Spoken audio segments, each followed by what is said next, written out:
সেটা বলছিলাম যে লাস্ট ক্লাসে আমরা যেটা আলোচনা করেছি সেটা বেসিক্যালি হচ্ছে মানে ইলেকট্রন স্পেকট্রোস্কোপি আর ফটোকেমিস্ট্রি দুটোকে একসাথে পড়বো ঠিক করেছিলাম।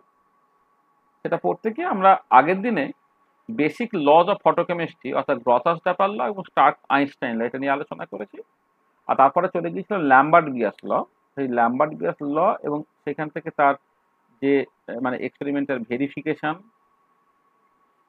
হ্যাঁ, সেটা কেমন করে করা হচ্ছে, ক্যালিব্রেশন কার্ভ এঁকে এসব নিয়ে কথাবার্তা আমাদের হয়েছে। আর কিছু তো বেসিক টার্মিনোলজি তো নিশ্চয়ই বলা হয়েছে। মানে বেসিক টার্মিনোলজি বলা হয়েছে মানে তোমার মানে যেগুলো তোমার ভীষণ ভীষণ কাজে লাগবে ইলেকট্রনিক স্পেকট্রোস্কোপি নিয়ে কথাবার্তা বলতে গিয়ে, যেমন ধরো অ্যাবজর্বেন্স, ট্রান্সমিটেন্স, মোলার এক্সটেনশন কোএফিসিয়েন্ট ইত্যাদি ইত্যাদি আর কি, সেগুলিকে নিয়ে আলোচনা হয়েছে। একটা ব্যাপার দেখো যে এই যে ল্যাম্বার্ট বিয়াস লটাকে বলেছিলাম, এইটা কিন্তু একটা এম্পিরিক্যাল ল। এটা একটা এম্পিরিক্যাল ল। এম্পিরিক্যাল ল মানে হচ্ছে তুমি জাস্ট সত্য সত্য একটা কালার অ্যাবজর্বিং পিসিস নিয়েছো, সেখানে তুমি লাইট পাঠাচ্ছ, কিছুটা পোর্শন অ্যাবজর্ব হলো, কিছুটা পোর্শন ট্রান্সমিট করে গেল, কতটা পোর্শন অ্যাবজর্ব হয়েছে বা কতটা ফ্র্যাকশন ট্রান্সমিট করেছে, সেইটা নিয়ে মূলত আলোচনা করা হচ্ছে ল্যাম্বার্ট বিয়াস ল, যেটা বলছে ওই পাতলা লেন্থের সঙ্গে প্রপোর্শনাল এবং কনসেন্ট্রেশনের সঙ্গে প্রপোর্শনাল হচ্ছে যদি কনসেন্ট্রেশনটা বেশ কম হয়, কোনো ইন্টারাকশন না থাকে, কোনো অ্যাসোসিয়েশন ডিসোসিয়েশন না হয় ইত্যাদি। এইসব নিয়ে জাস্ট কিছু কথাবার্তা আমরা আগের দিন বলেছি। আচ্ছা, আর এবারে আজকে এই পার্টিকুলার জায়গাটাকে আরেকটু মলিকুলার পয়েন্ট অফ ভিউ থেকে বোঝার চেষ্টা করছি। মানে আমার ল্যাম্বার্ট বিয়াস লতে বা ফটোকেমিস্ট্রিতে আমরা ইউভি ভিজিবল রিজিয়নের লাইট ইউজ করেছিলাম। মানে ইউভি ভিজিবল রিজিয়নের লাইট মানে হচ্ছে লাইট যার ওয়েভলেন্থটা 200 থেকে 800 ন্যানোমিটার। ঠিক আছে? আর এবার 200 থেকে 800 ন্যানোমিটার ওয়েভলেন্থের লাইট দিলে তোমার ইলেকট্রনিক ট্রানজিশন ঘটে, অর্থাৎ মলিকুল কোন একটা পার্টিকুলার ইলেকট্রনিক স্টেট থেকে আরেকটা ইলেকট্রনিক স্টেটে যায়। আচ্ছা, এবারে আমরা যখন ভেতরে ঢুকে বোঝার চেষ্টা করছি যে একটা পার্টিকুলার ইলেকট্রনিক স্টেট থেকে আর একটা পার্টিকুলার ইলেকট্রনিক স্টেটে যখন যাচ্ছে, তখন এই যে সকল একটা ইলেকট্রনিক স্টেটকে একটা পোটেনশিয়াল এনার্জি সারফেস এক্সপ্রেস করা হচ্ছে, তাহলে জাস্ট একটা পোটেনশিয়াল এনার্জি সারফেস থেকে আরেকটা পোটেনশিয়াল এনার্জি সারফেসে গেল, এবং সেই পোটেনশিয়াল এনার্জি সারফেসগুলো কেমন, সেটা স্টেবল না আনস্টেবল, তার মতো করে কত রকমের বা কত টাইপের ইলেকট্রনিক ট্রানজিশন হতে পারে সেইটা। এবং সেই ইলেকট্রনিক ট্রানজিশন যেটা দেখবে তোমার রোটেশনাল ভাইব্রেশনাল স্পেকট্রোস্কোপি করার সময় বলা হয়েছিল যে যখন আমি একটা ভাইব্রেশনাল ট্রানজিশনটাকে করছি ফ্রম v=0 থেকে v=1 লেভেল, আর v=0 লেভেল জিরো লেভেলের আন্ডারে কিন্তু অনেকগুলো রোটেশনাল লেভেল বা জে লেভেল ছিল, বা v=1 লেভেল তার আন্ডারেও কিন্তু অনেকগুলো জে লেভেল ছিল। সেই জন্য যখন আমি বলছি যে একটা ফান্ডামেন্টাল ট্রানজিশনে v=0 থেকে v=1 এর ট্রানজিশন ঘটছে, তার সঙ্গে সঙ্গে কিন্তু একটা রোটেশনাল কোয়ান্টাম নাম্বার জে এর কিন্তু একটা চেঞ্জ হতে পারে, এবং সেই মতো করে বিভিন্ন রকমের তুমি ব্রাঞ্চগুলো পেয়েছিল, পি কিউ আর এস ইত্যাদি ইত্যাদি ব্রাঞ্চগুলোকে পাওয়া গিয়েছিল। আর এখানেও যখন আমি একটা ইলেকট্রনিক স্টেট থেকে একটা ইলেকট্রনিক স্টেটে ট্রানজিশন ঘটাবো বলছি, তখন ওর একটা ইলেকট্রনিক স্টেটের আন্ডারে অনেক ভাইব্রেশনাল লেভেল থাকতে পারে, আবার অনেক একটা ভাইব্রেশনাল লেভেলের আন্ডারে অনেক রোটেশনাল লেভেল থাকতে পারে। হ্যাঁ, তাহলে যখন আমি ইলেকট্রনিক ট্রানজিশনটাকে ঘটাচ্ছি, তার সঙ্গে কিন্তু অ্যাসোসিয়েটেড কিছু ভাইব্রেশনাল কোয়ান্টাম নাম্বারের চেঞ্জ বা রোটেশনাল কোয়ান্টাম নাম্বারের চেঞ্জ হবে। বা কোনো একটা ইলেকট্রনিক স্টেট থেকে আরেকটা ইলেকট্রনিক স্টেটে যখন যাচ্ছি, এই গ্রাউন্ড ইলেকট্রনিক স্টেটটা যদি আমি ধরেও নিই তর্কের খাতিরে ওটা স্টেবল, কিন্তু এক্সাইটিং ইলেকট্রনিক স্টেটটা স্টেবল না আনস্টেবল সেইটা, বা তোমার যখন ট্রানজিশনটা ঘটলো তখন জাস্ট শুধুমাত্র ট্রানজিশন ঘটলো না ট্রানজিশনের সঙ্গে সঙ্গে মলিকুলার ডিসোসিয়েশন ঘটলো, সেই জিনিসগুলোকেও নিয়ে আমাদের যে আলোচনাটা করতে হবে। তার মানে আমরা আজকে যেটা আলোচনা করতে চলেছি, what we want to discuss today,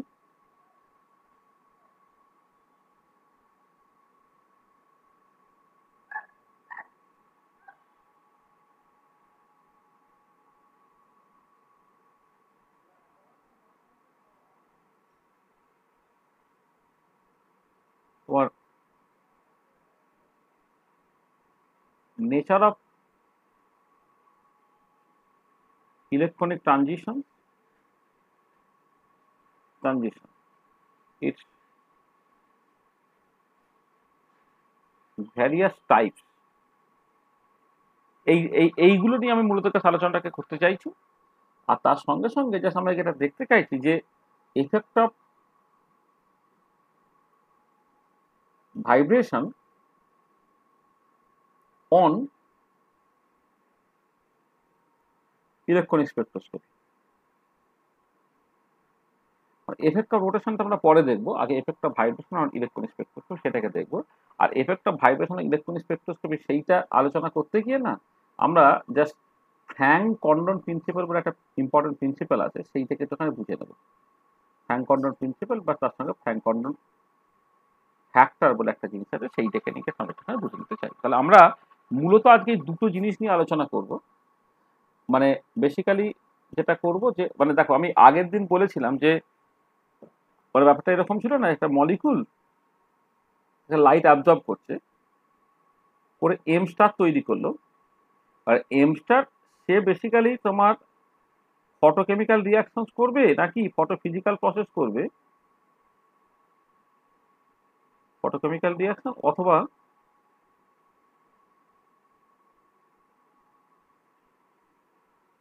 ফটোফিজিক্যাল process করবে, সেটা তো পরের কথা। মানে আমি বলেছিলাম যে এম স্টার মানে একটা মলিকুল লাইট অ্যাবজর্ব করলে, অ্যাবজর্ব করার পর এক্সাইটেড হলে, এক্সাইটেড হওয়ার পর সে যদি তার ফ্রি র্যাডিক্যাল ভেঙে গেল, ভেঙে গিয়ে ফ্রি র্যাডিক্যাল তৈরি করে ফেললো, তার সঙ্গে যদি কোনো রিয়াকশন থাকে তাহলে কোনো একটা কেমিক্যাল রিয়াকশনের থ্রু দিয়ে চলে যেতে পারে, এটা হচ্ছে ফটোকেমিক্যাল রিয়াকশন। অথবা যেটা হতে পারে এক্সাইটেড মলিকুল সে তার এই এক্সেস এনার্জিটা ভায়া হিট বা ভায়া লাইট ছেড়ে দিল, ছেড়ে দিয়ে সে আবার ডিঅ্যাক্টিভেটেড হয়ে গিয়ে আগের স্টেজে ফিরে চলে গেল আর কি। সেটা হতে পারে। তাহলে এগুলো তো পরের কথা। তাহলে আমরা এখন আলোচনা করছি এই যে প্রসেসটা, এটাকে প্রাইমারি প্রসেস বলতে পারো, মানে প্রাইমারি প্রসেস বা লাইট অ্যাবজর্বিং প্রসেস। আসলে প্রাইমারি প্রসেসটা ফটোকেমিক্যাল রিয়াকশনের থ্রু দিয়ে এসেছে, যে এই পরের স্টেপটা কিন্তু সেকেন্ডারি প্রসেস, আর এটাকে প্রাইমারি প্রসেস বলছে। অর এটাকে আমরা বলছি অ্যাবজর্পশন প্রসেস। এই অ্যাবজর্পশন প্রসেসটা নিয়ে আলোচনা করা হয়েছে ল্যাম্বার্ট-বিয়াস-লাতে, এই অ্যাবজর্পশনটা নিয়ে আলোচনা করা হয়েছিল কিন্তু সবটাই উপরে উপরে। এবারে একটু মলিকুলার পয়েন্ট অফ ভিউ থেকে ব্যাপারটাকে মানে দেখার চেষ্টা করছি যে যেহেতু আমার এই লাইটটা হচ্ছে in the UV visible region, UV visible region, তাহলে ইউভি ভিজিবল রিজিয়নের লাইট দিয়ে লাইটটা অ্যাবজর্ব হচ্ছে, তাহলে তার কারণ হতে পারে তোমার ইলেকট্রনিক ট্রানজিশন করছে, আর ইলেকট্রনিক স্টেট থেকে আরেকটা ইলেকট্রনিক স্টেটে যাচ্ছে। তাহলে এবারে এই একটা ইলেকট্রনিক স্টেট থেকে আরেকটা ইলেকট্রনিক স্টেটে যাচ্ছে, এবারে কেমন ইলেকট্রনিক স্টেট থেকে কেমন ইলেকট্রনিক স্টেটে গেল, বা কোনো একটা ইলেকট্রনিক স্টেটের মানে আন্ডারে যে বিভিন্ন ভাইব্রেশনাল লেভেল আছে, তাহলে সেই কোনো ভাইব্রেশনাল কোয়ান্টাম নাম্বারের চেঞ্জ এর সঙ্গে অ্যাসোসিয়েটেড কিনা, আবার ভাইব্রেশনাল লেভেলের মধ্যে রোটেশনাল লেভেল আছে, তাহলে রোটেশনাল কোয়ান্টাম নাম্বারের চেঞ্জ এর সঙ্গে অ্যাসোসিয়েটেড কিনা, এই জিনিসগুলো আমরা জাস্ট আলোচনা করতে চাইছি। ঠিক আছে? তাহলে বোঝা গেল আজকে আমি কি অ্যাকচুয়ালি আলোচনা করতে চাইছি। ঠিক আছে তো? আচ্ছা, আজ আমি এই বিভিন্ন জায়গার সিলেবাসগুলো দেখছিলাম, যেটা আমি আগে পড়িয়েছিলাম বলে এইটা আমি জাস্ট সেইখান থেকে একটু তাড়াতাড়ি করার জন্য আজকে তো ক্লাসটা তো দেরি করে শুরু করা হলো। তা যে জিনিসটা কভার করতে চাইছি সেই জিনিসটা ঠিক সময়ের মধ্যে করবো বলে আমরা জাস্ট ওই একটা সেমিস্টার আগে, মানে একটা বা দুটো সেমিস্টার আগে মলিকুলার স্পেকট্রোস্কোপি আরেকবার পড়ানো হয়েছিল, সেখানে ইলেকট্রনিক স্পেকট্রোস্কোপি নিয়ে কিছু কথাবার্তা বলা হয়েছিল, সেইখান থেকে কতগুলো স্লাইড জাস্ট আমি এখানে ধার নিয়ে নিয়েছি আর কি। মানে এখানে অঙ্ক টঙ্ক খুব কম আছে, এখানে পুরোটাই লেখালেখি বলে আমি জাস্ট কিছু স্লাইড ওখান থেকে ধার করে নিলাম, তবে আমি ধীরে ধীরে বোঝাবো, তোমাদের খুব একটা অসুবিধা হবে না। আচ্ছা, ইলেকট্রনিক স্পেকট্রোস্কোপি অ্যান্ড ফটোকেমিস্ট্রি এই পার্টটা অ্যাকচুয়ালি আমি পড়তে যাচ্ছি। আচ্ছা, ফটোকেমিস্ট্রি পার্টটাতে আমি পরে আসছি, কারণ ওটা নিয়ে আবার ডিটেলে কিছু কথাবার্তা বলার দরকার আছে। এখন আমরা বেসিক্যালি কনসেন্ট্রেট করছি তোমার ইলেকট্রনিক স্পেকট্রোস্কোপিতে। আর ইলেকট্রনিক স্পেকট্রোস্কোপির আন্ডারে যে সিলেবাসটা আছে, হ্যাঁ, সেখানে মূলত এই জিনিসগুলো নিয়ে কথাবার্তা বলতে বলছে। তোমার ডায়াটমিক মলিকুলস তার পোটেনশিয়াল এনার্জি সারফেস নিয়ে কিছু কথাবার্তা বলতে বলেছে। ফ্র্যাঙ্ক কন্ডন প্রিন্সিপাল, এবং ফ্র্যাঙ্ক কন্ডন প্রিন্সিপালটা যে বেসিক্যালি বর্ন ওপেনিংয়ের অ্যাপ্রক্সিমেশন একটা কনসিকুয়েন্সেস আছে, সেইটা নিয়ে একটু আলোচনা করতে বলেছে। বন্ড ডিসোসিয়েশন এনার্জি নিয়ে কিছু কথাবার্তা বলতে বলেছে। আর radiative and non radiative decays, সেখান থেকে fluorescence, phosphorescence, intersystem crossing, internal conversion, হ্যাঁ, জ্যাবলনস্কি ডায়াগ্রাম দিয়ে সেগুলোকে বোঝানো, জাস্ট এই একটা পার্টিকুলার জায়গা নিয়ে জাস্ট আলোচনা করতে বলেছে। আমরা আজকে একটু কম সময় পড়বো এই যে তোমার রেডিয়েটিভ অ্যান্ড নন রেডিয়েটিভ দিকে, অর্থাৎ ফটো ফিজিক্যাল প্রসেস যেটা, সেটা আমরা নেক্সট ক্লাসে পড়বো। আমরা মূলত এই তিনটে জিনিস জাস্ট ডায়াটমিক মলিকুল, তার potential energy surface, Franck Condon principal, এবং এটা যে একটা consequence of bond opening approximation, সেইটা নিয়ে আলোচনা করো। আর বন্ড ডিসোসিয়েশন এনার্জি এইটা একটুখানি বোঝায়, এবং বন্ড ডিসোসিয়েশন এনার্জি বুঝতে গেলে এইখানে যে এই যে টাইপস অফ ইলেকট্রনিক ট্রানজিশন, সেইটা একটুখানি ভালো করে বুঝে নিতে হবে। টাইপস অফ ইলেকট্রনিক ট্রানজিশন এইটাকে নিয়ে একটু জাস্ট আলোচনা করে নিতে হবে। তাহলে এই তিনটে জিনিস আমি আজকে করে নেওয়ার চেষ্টা করছি। আর এই পরেরটা হচ্ছে তোমার নেক্সট ক্লাসে আমরা পড়বো। এটা নেক্সট ক্লাসের জন্য আমি রেখে দিই।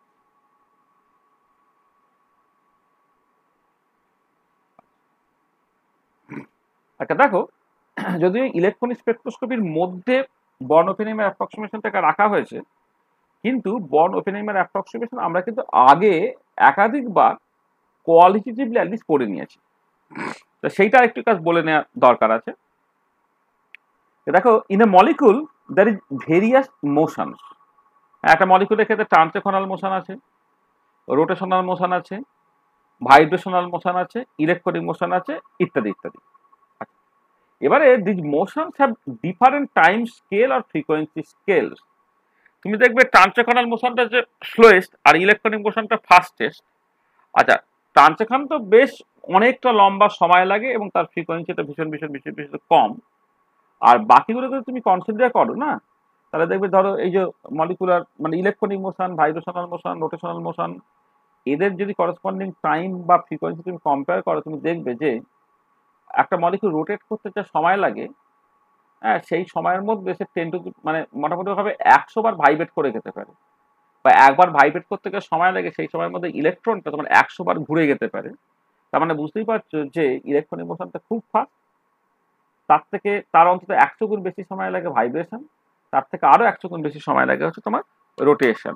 আর যেহেতু তোমার টাইমটা ইলেকট্রনিক মানে ইলেকট্রনিক মোশন থেকে ভাইব্রেশনাল প্লাস রোটেশনে যখন তুমি যাচ্ছ, যেহেতু টাইমটা তোমার আস্তে আস্তে বড় হচ্ছে, তার করসপন্ডিং ফ্রিকোয়েন্সিটা কমবে। অর্থাৎ ইলেকট্রনিক ট্রানজিশনের জন্য করসপন্ডিং ফ্রিকোয়েন্সিটা অনেক বেশি হবে। বা ইলেকট্রনিক তুমি ক্লাসিক্যালি যদি ভাবো, যাতে ইলেকট্রনিক মুভমেন্টের সঙ্গে মানে মোশনগুলো সব তো পিরিয়ডিক, তাহলে জাস্ট ইলেকট্রনিক মুভমেন্টের সঙ্গে অ্যাসোসিয়েটেড ফ্রিকোয়েন্সিটা অনেক বেশি হবে, ভাইব্রেশনটা তার থেকে সাডেনলি ফ্রিকোয়েন্সিটা কম হবে, রোটেশনটা আরো আরো আরো কম হবে।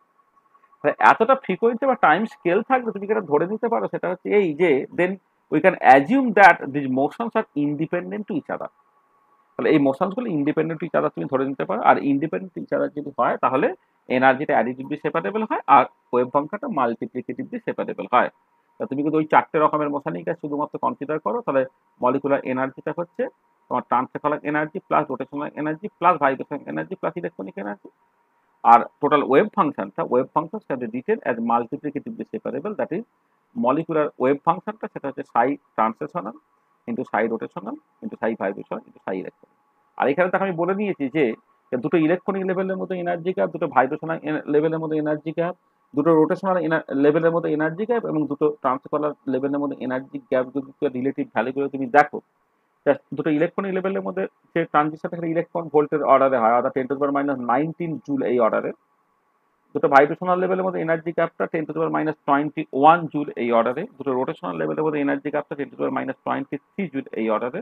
আর দুটো ট্রান্সলেশনাল লেভেলের মধ্যে এনার্জি গ্যাপটা মানে ট্রান্সলেশনাল এনার্জি মোরালেস কন্টিনিউয়াস, তবুও যদি তুমি একটা কনফাইন্ড মলিকুল তুমি কনসিডার করো, যেখানে ধরো হয়তো কনফাইনমেন্ট লেন্থ আছে 1 সেন্টিমিটার এই অর্ডারে, তখন দুটো ট্রান্সলেশনাল লেভেলের মধ্যে এনার্জি গ্যাপ 10⁻36 অর্ডারে, যেটা মোরালেস একটা কন্টিনিউয়াস কোয়ান্টিটি। তাহলে এই যে এনার্জি স্কেলে অনেকটা তফাৎ, মানে ফ্রিকোয়েন্সিতে অনেকটা তফাৎ বা টাইম স্কেলে অনেকটা তফাৎ হলে প্রত্যেকটা মোশনকে তুমি ইন্ডিপেন্ডেন্ট ইচ আদার ভাবতে পারছো, এবং তুমি টোটাল এনার্জিটাকে অ্যাডিটিভলি সেপারেবল এবং টোটাল ওয়েভ ফাংশনটাকে মাল্টিপ্লিকেটিভলি সেপারেবল ফর্মে লিখতে পারছো। This is the basis of Born ওপেনিংয়ের অ্যাপ্রক্সিমেশন। তাহলে এটাই হচ্ছে বর্ন ওপেনিংয়ের অ্যাপ্রক্সিমেশনের জাস্ট মূল ব্যাপারটা। ঠিক আছে? আচ্ছা, এবারে দেখো, আমি জাস্ট পোটেনশিয়াল এনার্জি সারফেস জিনিসটা আমি পরে বলছি। দেখো, তোমার যখন তুমি কোন একটা গ্রাউন্ড ইলেকট্রনিক স্টেট কনসিডার, মানে দেখো আমি ইউভি ভিজিবল রিজিয়নে লাইট দিচ্ছি, মানে আমি তো বললাম যে একটা ইলেকট্রনিক স্টেট থেকে আর একটা ইলেকট্রনিক স্টেটে ট্রানজিশনটা ঘটবে। আর নিচ থেকে দিচ্ছি গ্রাউন্ড ইলেকট্রনিক স্টেট আর উপর দিচ্ছি এক্সাইটেড ইলেকট্রনিক স্টেট। আর এবার দুটো ইলেকট্রনিক লেভেলের মধ্যে এনার্জি গ্যাপটা তো আমি অনেকটা বললাম, তাহলে যদি দুটো ইলেকট্রনিক লেভেলের মধ্যে এনার্জি গ্যাপটা অনেকটা হয়, তাহলে কোন একটা ইলেকট্রনিক লেভেলের মধ্যে তোমার অনেক ভাইব্রেশনাল লেভেল, আবার কোন একটা ভাইব্রেশনাল স্টেটের মধ্যে অনেক রোটেশনাল লেভেল এসব থেকে যেতে পারে। মানে ধরো আমি গ্রাউন্ড ইলেকট্রনিক স্টেটে সেখানে ভি ইকুয়াল টু 0, 1, 2, 3, 4 করে বিভিন্ন ভাইব্রেশনাল লেভেল হলে, আবার কোন একটা ভাইব্রেশনাল লেভেলের মধ্যে অনেক রোটেশনাল লেভেল থেকে যেতে পারে। ঠিক একই রকম ভাবে এক্সাইটেড ইলেকট্রনিক স্টেট জাস্ট তার ভাইব্রেশনাল কোয়ান্টাম নাম্বারগুলো V prime equal to 0, 1, 2, 3, 4 dot dot dot ইত্যাদি হচ্ছে। তাহলে একটা কথা সেটা হচ্ছে যে যখন আমি ইলেকট্রনিক ট্রানজিশনটাকে কনসিডার করবো, তার সঙ্গে অ্যাসোসিয়েটেড কিন্তু ভাইব্রেশনাল কোয়ান্টাম নাম্বারের চেঞ্জ বা রোটেশনাল কোয়ান্টাম নাম্বারের চেঞ্জ থাকতে পারে, এবং সেইটা কিন্তু অ্যাকচুয়ালি ইলেকট্রনিক স্পেকট্রাকে বা ইলেকট্রনিক স্পেকট্রার শেপ বা তার ক্যারেক্টারিস্টিক ফিচার্সগুলোকে জাস্ট কন্ট্রোল করতে পারে। এবং ইলেকট্রনিক ট্রানজিশনে বা ইলেকট্রনিক স্পেকট্রাতে যদি ভাইব্রেশনের এফেক্টটাকে দেখো, তো সেটাকে বলা হয় ভাইব্রেশনাল কোর্স স্ট্রাকচার।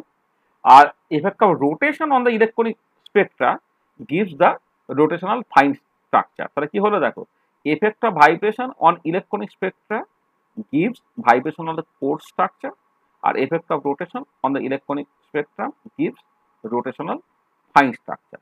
তাহলে অ্যাকচুয়ালি তুমি দেখবে যে মলিকুলের ক্ষেত্রে ইলেকট্রনিক স্পেকট্রা ইউজুয়ালি তোমার ব্যান্ড স্পেকট্রা, বেশ বড় একটা বেশ মোটা টাইপের ব্যান্ড তুমি পেয়ে যাও। হ্যাঁ, এবারে সেইটাকে যদি খুব হাই রেজলিউশন স্পেকট্রোফটোগ্রাফিতে খুব ভালো করে দেখো না, তাহলে তাতে ভাইব্রেশনাল এফেক্ট এবং রোটেশনাল এফেক্ট তুমি দেখতে পাবে, অর্থাৎ ভাইব্রেশনাল কোর স্ট্রাকচার এবং রোটেশনাল ফাইন স্ট্রাকচারটা কিন্তু দেখতে পাওয়া যাবে। আমরা হয়তো অত ডিটেলে ঢুকবো না, কিন্তু চেষ্টা করবো যতটা সম্ভব মোটামুটি ভাবে বোঝা যায়।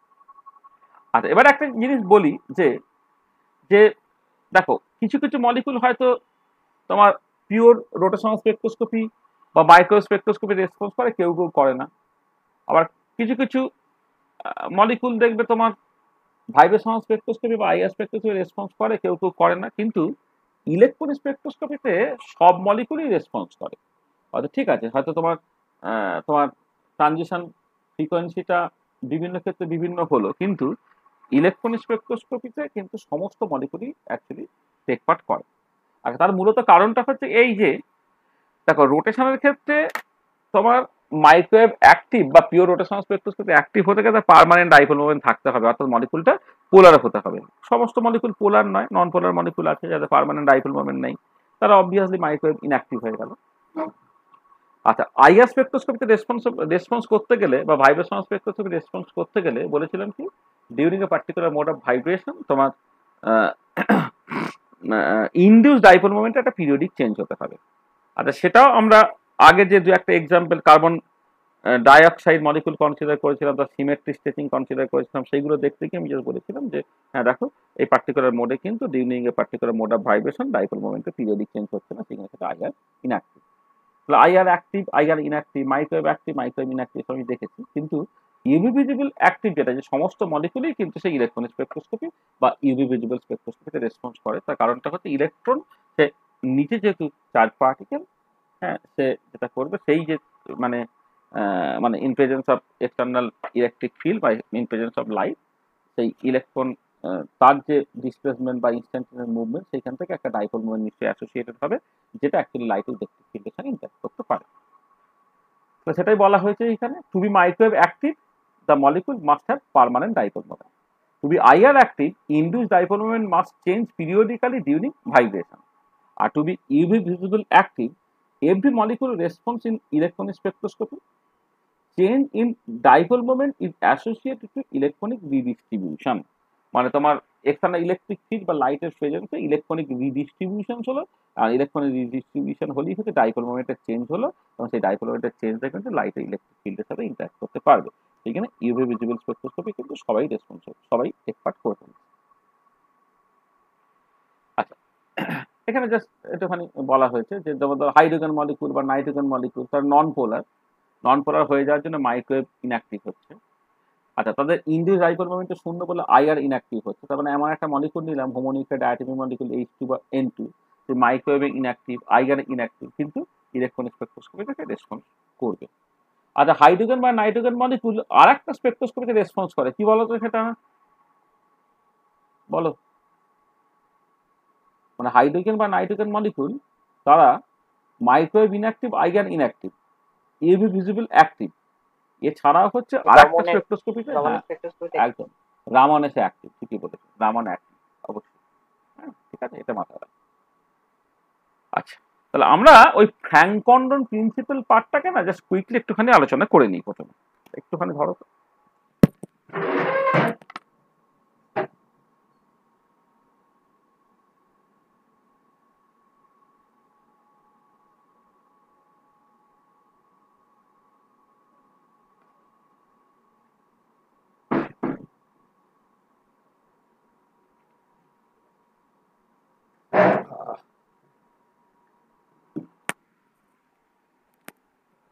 জল খেলাম, জলটা ছিল না কাছে। হ্যাঁ, আর আমরা ওই যে effect of vibration on electronic spectra, অর্থাৎ ভাইব্রেশনাল কোর স্ট্রাকচার আর effect of rotation on the electronic spectra অর্থাৎ রোটেশনাল ফাইন স্ট্রাকচার, এই দুটো একটু ডিটেলে পরে আলোচনা করব নেক্সট ক্লাসে। আজকে জাস্ট ভীষণ ইম্পর্টেন্ট একটা কনসেপ্ট, যেটা হচ্ছে ফ্র্যাঙ্ক কন্ডন প্রিন্সিপাল। এই ফ্র্যাঙ্ক কন্ডন প্রিন্সিপাল এই পার্টটাকে জাস্ট কুইকলি একটু আলোচনা করে নিতে চাইছি। আচ্ছা, ফর দ্য টাইম বিং তুমি ধরে নাও যে কোনো একটা পার্টিকুলার মলিকুল একটা স্টেবল গ্রাউন্ড ইলেকট্রনিক স্টেট থেকে একটা স্টেবল এক্সাইটেড ইলেকট্রনিক স্টেটে তার ট্রানজিশনটা ঘটছে। আচ্ছা, এখানে স্টেবল ইলেকট্রনিক স্টেট মানে হচ্ছে তোমার পোটেনশিয়াল এনার্জিতে একটা মিনিমা আছে, ঠিক আছে? তাহলে এটাও স্টেবল, কিন্তু এটা এনার্জি কম আর এটা এনার্জি বেশি, সেই জন্য এটা গ্রাউন্ড স্টেট, এটা হচ্ছে তোমার এক্সাইটেড স্টেট। আচ্ছা, এবারে তোমার যখন তুমি ট্রানজিশনটাকে ঘটাচ্ছ, দেখো তুমি এখানে তিনটে পসিবিলিটির কথা আমি বলেছি, যে একটা হচ্ছে যে গ্রাউন্ড ইলেকট্রনিক স্টেটের ভি ইকুয়াল টু 0 লেভেল থেকে ট্রানজিশনটা মূলত আমি কনসিডার করব।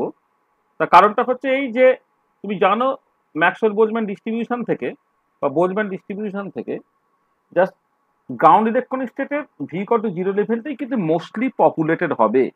অর্ডিনারি টেম্পারেচারে এক্সটারিক ইলেকট্রনিক স্টেটের পপুলেশনটা মানে নেগলিজিবলি স্মল, তাহলে মলিকুলটা মূলত থাকবে হচ্ছে গ্রাউন্ড ইলেকট্রনিক স্টেটে, আবার তার মধ্যে সে বেসিক্যালি ভি ইকুয়াল টু 0 লেভেলে পপুলেশনটা তোমার ম্যাক্সিমাম হবে। সেই জন্য আমি ট্রানজিশনটা সবসময় কনসিডার করছি গ্রাউন্ড ইলেকট্রনিক স্টেটের ভি ইকুয়াল টু 0 লেভেল থেকে।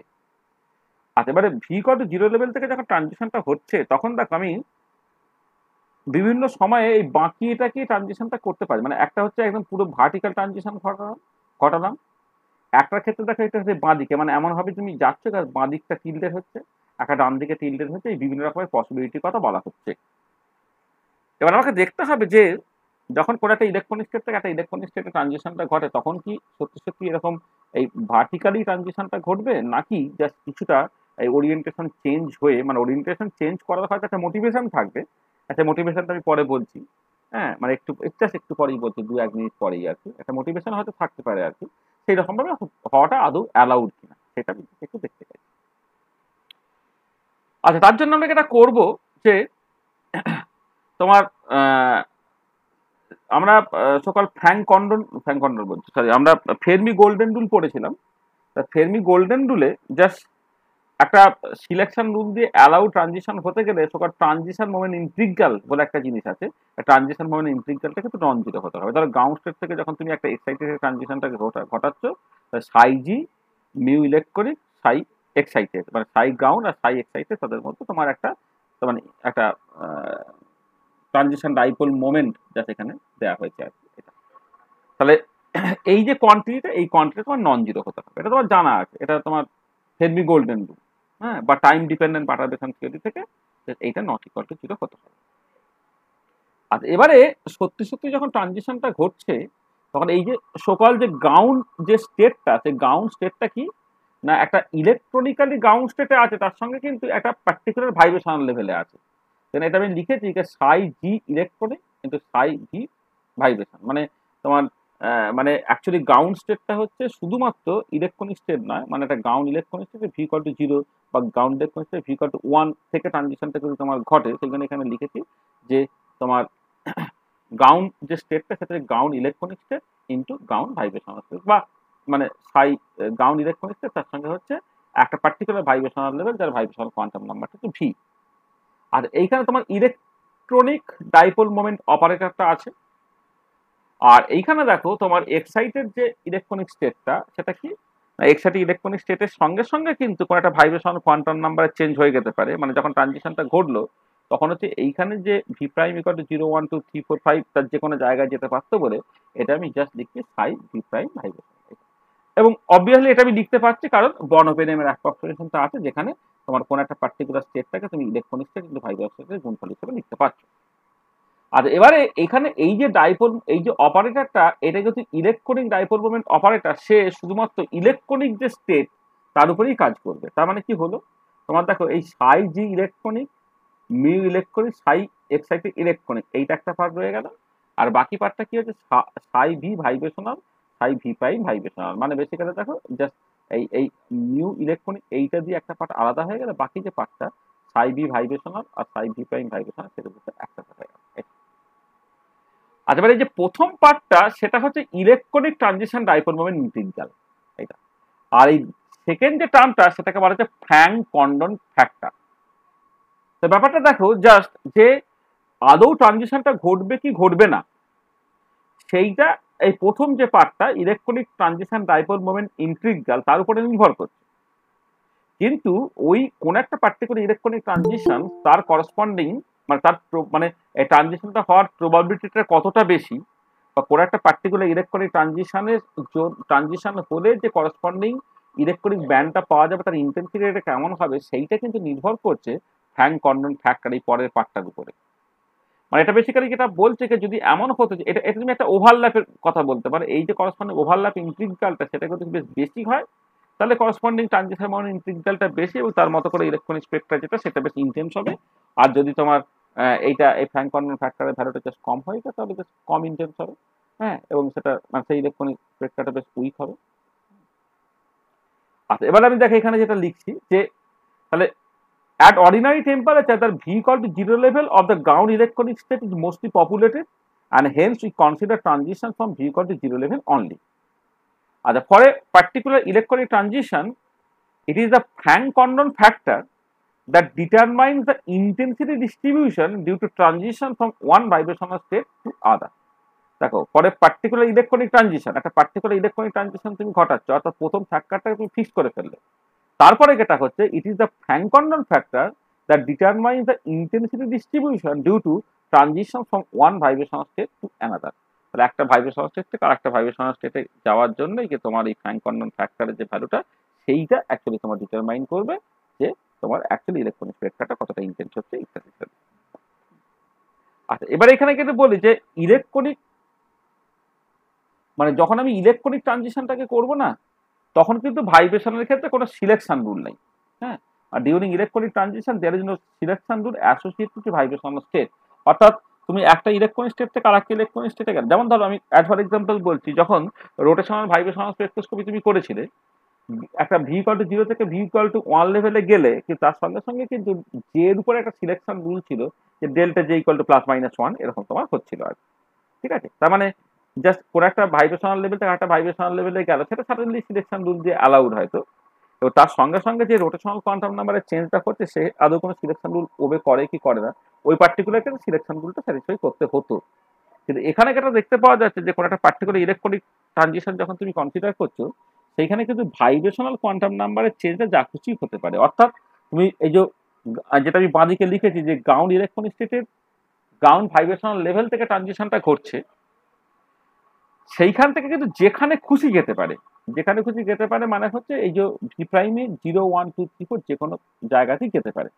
এবারে কোন জায়গায় গেলে করসপন্ডিং স্পেক্ট্রাটা বেশি ইন্টেন্স হবে সেটা ঠিক হয়ে যাবে যে এই যে ধরো মানে গ্রাউন্ড এইটা যদি গ্রাউন্ড ইলেকট্রনিক স্টেটের ভি ইকুয়াল টু 0 লেভেল হয় আর এক্সাইটেড ইলেকট্রনিক স্টেটের ভি প্রাইম লেভেল, এবারে তোমার এই করসপন্ডিং ফ্র্যাঙ্ক কন্ডন ফ্যাক্টরটা যার ক্ষেত্রে যত বেশি হবে তার করসপন্ডিং ট্রানজিশনটা তত বেশি ইন্টেন্স হবে। এটা হচ্ছে মোদ্দা কথা। ঠিক আছে,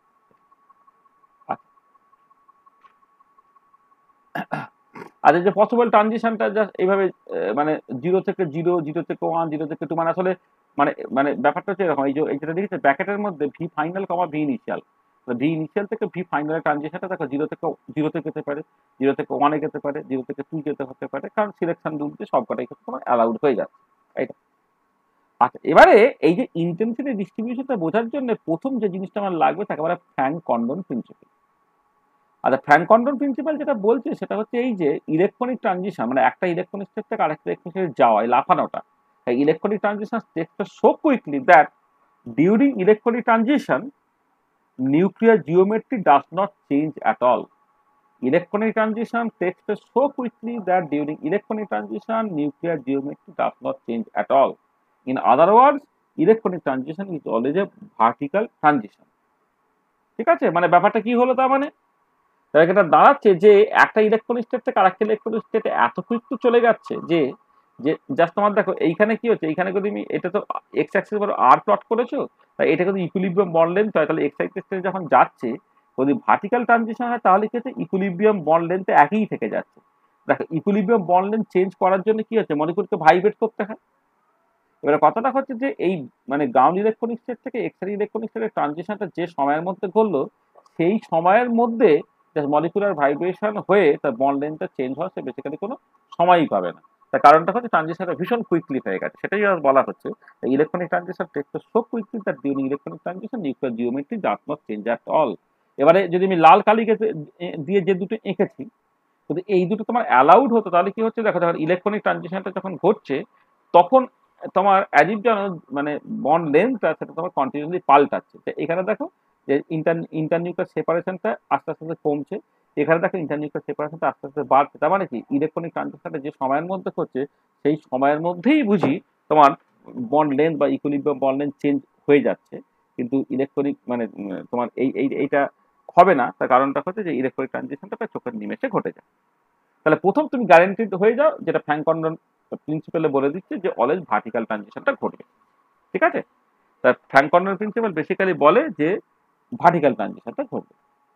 আর এবার ভার্টিক্যাল ট্রানজিশনটা ঘটার পরে সে অ্যাকচুয়ালি কোথায় পৌঁছাচ্ছে, মানে তুমি দেখো দেখো এইখানে যেটা হতে পারে যে গ্রাউন্ড ইলেকট্রনিক স্টেটের ভি ইকুয়াল টু 0 লেভেল থেকে এক্সাইটেড ইলেকট্রনিক স্টেটের ভি প্রাইম ইকুয়াল টু 0-তে বা 1-এ বা 2-তে বিভিন্ন জায়গায় পৌঁছাচ্ছে। আর এবারে যেখানে পৌঁছালে করসপন্ডিং ফ্র্যাঙ্ক কন্ডন ফ্যাক্টরটা বেশি হবে সেটা মোর ইন্টেন্স হবে। আচ্ছা, এবারে কথাটা হচ্ছে যে ফ্র্যাঙ্ক কন্ডন ফ্যাক্টরটা কখন বেশি হবে না, যখন তুমি দেখো যে ওই গ্রাউন্ড দেখো বেসিক্যালি হচ্ছে গ্রাউন্ড ইলেকট্রনিক স্টেটের ভি ইকুয়াল টু 0 লেভেল যেখান থেকে ট্রানজিশনটা করে সেটা তো সবার ক্ষেত্রে ফিক্সড। এবারে তুমি উপরে চলে এসো, এক্সাইটিং ইলেকট্রনিক স্টেটের ভাইব্রেশনাল লেভেলগুলো যেখানে গিয়ে সে অ্যাকচুয়ালি পৌঁছাচ্ছে, সেইখানে যে জায়গায় তোমার সকল এই যে প্রবাবিলিটি, আমি প্রবাবিলিটি প্লটটাকে করেছি যে প্রবাবিলিটি ডেনসিটি যেখানে বেশি সেইখানে যাওয়ার সম্ভাবনা বেশি, কারণ তার করসপন্ডিং ফ্র্যাঙ্ক কন্ডন প্রিন্সিপালটা বেশি। কারণ এটা তো একটা দেখো এইটা এইটা তুমি খেয়াল করো, এইটা তো তোমার বেসিক্যালি এই ফ্র্যাঙ্ক কন্ডন ফ্যাক্টরটা এটা তো একটা ওভারল্যাপ টাইপের। তাহলে ওভারল্যাপ টাইপটা যদি ফিজিক্যালি মানে গ্রাফিক্যালি যদি বোঝার চেষ্টা করি, সেটা হচ্ছে এই যে যেহেতু ট্রানজিশনটা একই জায়গা থেকে ঘটছে, তাহলে যেখানে গিয়ে পৌঁছাবে তুমি সেখানে দেখো যে প্রবাবিলিটি ডেনসিটিটা আদৌ সেখানে বেশ বেশি কিনা। প্রবাবিলিটি ডেনসিটি যদি বেশ বেশি হয় তাহলে করসপন্ডিং ট্রানজিশন যেটা, হ্যাঁ, সেটা হচ্ছে তোমার অনেক বেশি ইন্টেন্স হবে। যেমন ধরো আমি এই এক্সাম্পলটা যে ছবিটা দেখাচ্ছি সেটা বোঝার চেষ্টা করো যে ভি ইকুয়াল টু 0 থেকে যদি ভি প্রাইম ইকুয়াল টু 0-তে যায়, তাহলে ভার্টিক্যাল ট্রানজিশন করে যেখানে পৌঁছাচ্ছে সেখানে দেখো প্রবাবিলিটি ডেনসিটিটা ম্যাক্সিমাম আছে। কিন্তু যদি জাস্ট ভি ইকুয়াল টু 1-এ গিয়ে পৌঁছাতো, 1-এ পৌঁছাতে কি হচ্ছে, যেখানে গিয়ে পৌঁছাচ্ছে তুমি ভালো করে খেয়াল করে দেখো সেখানে প্রবাবিলিটি ডেনসিটিটা বেসিক্যালি তোমার শূন্য।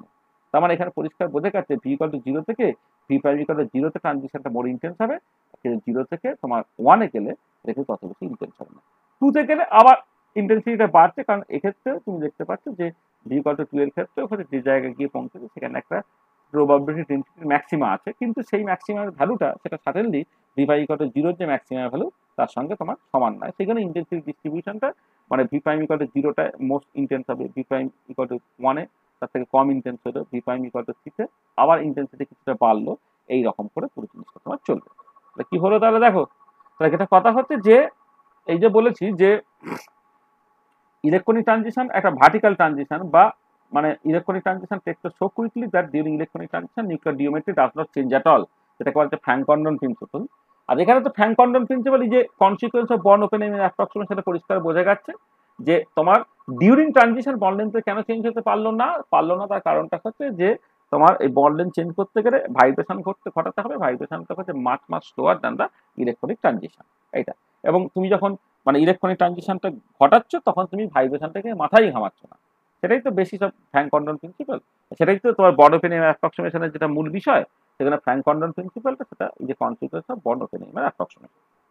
আর এই যে ছবিটা আমি বলেছি একটু আগে বলে গেলাম যে 0 থেকে 0 আর 0 থেকে 1 যদি তুমি কম্পেয়ার করো, 0 থেকে 0-তে পৌঁছালে তুমি যেটা দেখতে পাচ্ছ যে একটা পার্টিকুলার পয়েন্টে গিয়ে পৌঁছেছে যেখানে ইন্টেন্সিটি মানে যেখানে প্রবাবিলিটি ডেনসিটির একটা ম্যাক্সিমাম ভ্যালু আছে।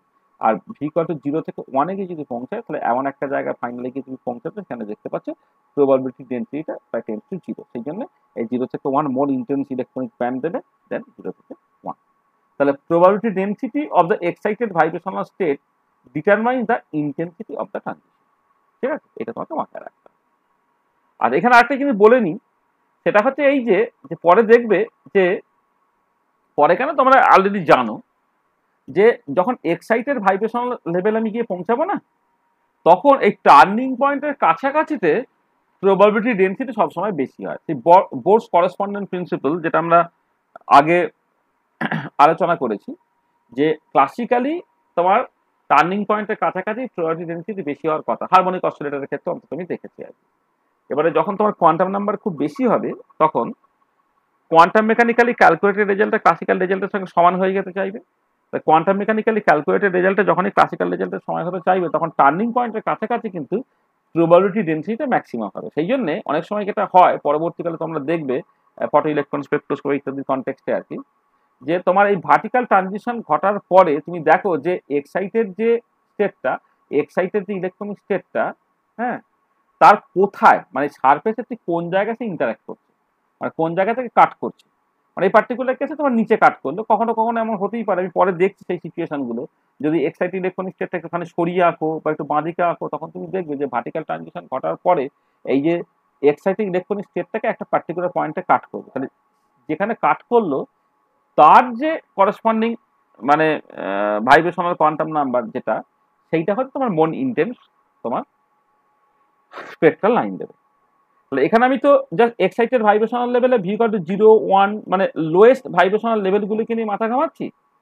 যখন তোমার এমন হবে যে গ্রাউন্ড ইলেকট্রনিক স্টেটের ভি ইকুয়াল টু 0 লেভেল থেকে কোনো একটা এক্সাইটেড ইলেকট্রনিক স্টেটের কোনো একটা এক্সাইটেড ভাইব্রেশনাল লেভেলে ট্রানজিশন করছে, যদি এরকম হয় তখন তুমি জাস্ট মানে কোন জায়গায় গেলে একটা ইন্টেন্সিটি বেশি হবে সেটা অ্যাকচুয়ালি নির্ভর করছে কোথায়, মানে আসলে যেটা আমি বলছি যে প্রবাবিলিটি ডেন্সিটিটা যেমন মানে এই দেখো এইখানে যেমন মাঝখানে বেশি দুপাশে কম, কিন্তু কোয়ান্টাম নাম্বার খুব হাই হয়ে গেলে দুপাশে বেশি হয়ে যাবে, মাঝখানে কম হয়ে যাবে।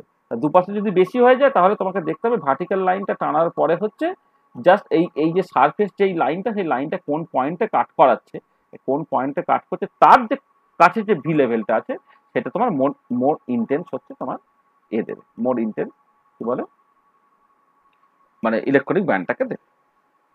ঠিক আছে, তাহলে দেখো ফ্র্যাঙ্ক কন্ডন প্রিন্সিপাল এই পার্টটা বোঝা গেল।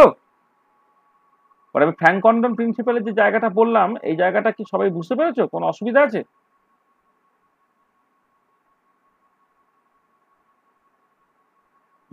বলো। হ্যাঁ, ঠিক আছে।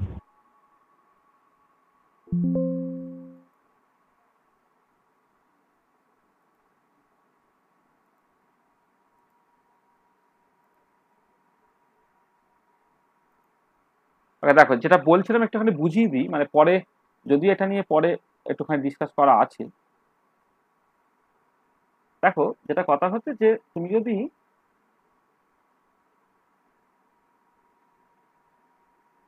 কোনো একটা ইলেকট্রনিক স্টেট কনসিডার করো, এখানে ধরো আর প্লট করা হচ্ছে, এখানে ধরো V as a function of R plot করা হচ্ছে। ধরে নাও এই এই করসপন্ডিং ইলেকট্রনিক স্টেটটাকে এরকম দেখছো, মানে হারমোনিক অসিলেটর তো মোস অসিলেটরের মতো। তাহলে এইখানে যেমন তুমি গ্রাউন্ড ইলেকট্রনিক স্টেট যখন দেখছো, তখন তুমি প্রবাবিলিটি ডিস্ট্রিবিউশনটা এরকম ভাবে দেখলে তো, বা তারপরটা যখন তুমি দেখলে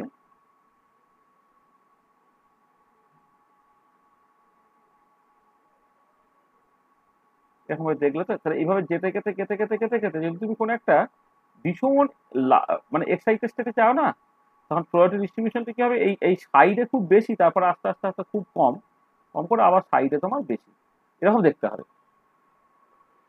আসলে এইটা মানে এই এই এই টার্নিং পয়েন্টের কাছাকাছি প্রবাবিলিটি ডেন্সিটিটা ম্যাক্সিমাম থাকা, সেটা হচ্ছে ক্লাসিক্যালি এটাই এক্সপেক্টেড, কারণ ক্লাসিক্যাল অসিলেটরের ক্ষেত্রে টার্নিং পয়েন্টের কাছাকাছি তোমার ভেলোসিটিটা যেহেতু খুব স্লো হয়ে যায়, বা ভেলোসিটিটা টেন্স টু 0 হয়ে যায়, তার করসপন্ডিং কিন্তু থাকার সম্ভাবনাটা বেড়ে গেছে, আর ইকুইলিব্রিয়াম পজিশনে আছে থাকার সম্ভাবনাটা কমে যাচ্ছে। আর কোয়ান্টাম অসিলেটরের ক্ষেত্রে তুমি দেখতে পাবে কোয়ান্টামটা যখন খুব হাই হয়ে যায়, তখনই কোয়ান্টাম মেকানিক্যালি ক্যালকুলেটেড রেজাল্টটা ক্লাসিক্যাল রেজাল্টের সঙ্গে সমান হয়। ঠিক আছে, এবং ওই জন্য এক্সাইটেড ভাইব্রেশনাল লেভেলে কিন্তু প্রবাবিলিটি ডিস্ট্রিবিউশনটা এরকম দেখবে। আচ্ছা, তাহলে এইটা কিন্তু তুমি কনভিন্স হয়ে যায়, তাহলে এবারে দেখো যখন আমি জাস্ট একটা ইলেকট্রনিক ট্রানজিশনের কথা ভাবছি, এইটা একটা ধরো তোমার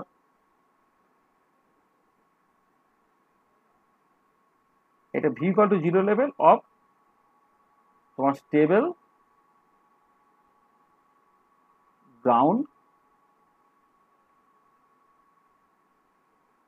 ইলেকট্রনিক স্টেট, একটা স্টেবল গ্রাউন্ড ইলেকট্রনিক স্টেট। হ্যাঁ, আর এবারে এইখানে হচ্ছে তোমার ধরো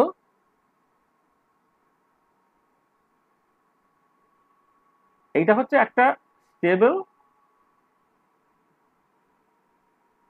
এক্সাইটেড